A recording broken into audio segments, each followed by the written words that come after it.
cool stuff to talk about as Jay gave us last week.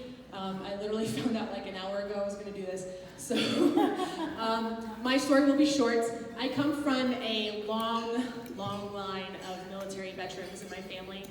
Every branch has been covered, every war. And I am the first girl in a line of 6 children. My oldest brother opted for the Air Force.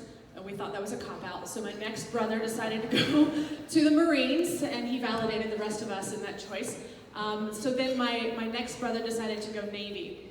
And I was one of those girls who never got to travel, never got to get out of my small little bubble of a world in rural North Carolina. Yes, I'm a hillbilly.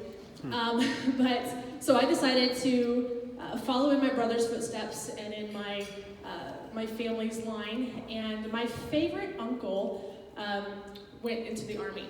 And he was a guy who, he did these survival camps for us every year as we were growing up. So from the time I was 9 years old and up, I've been eating snakes and taming wildlife and climbing through caves and all that kind of stuff. So he was a hero of mine. He actually had gotten blown up. He threw his helmet over a grenade to save his platoon, and half of his body was gone.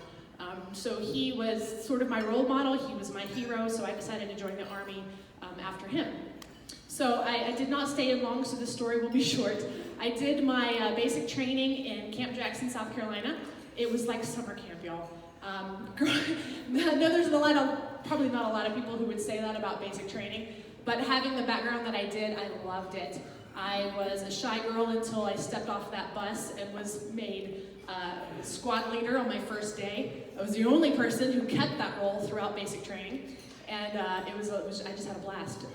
I am naturally competitive. I didn't realize that until I went in. So running faster than my friends was what I would strive to do. I got to the A team pretty quick. And then after basic, my next duty station was going to be in Germany. However, at the time I was engaged to someone, and he had a business and wasn't able to travel. So I stayed at Fort Jackson and worked in supply and logistics. A lot of my organizational skills I learned during that time. And after that, I got out. It wasn't very long. I didn't travel anywhere. My goal for going in was to be able to travel and meet new people, but that didn't happen. So my time in was short, but it was eventful. It broadened my scope. It trained me a lot. I grew as a person, and a lot of those skills that I learned there, I am continuing. Now I'm more of an extrovert than I thought, if you haven't guessed. But I had a blast. My youngest son is interested in following my footsteps now, so we'll see if he decides to go with that. But thank you all so much.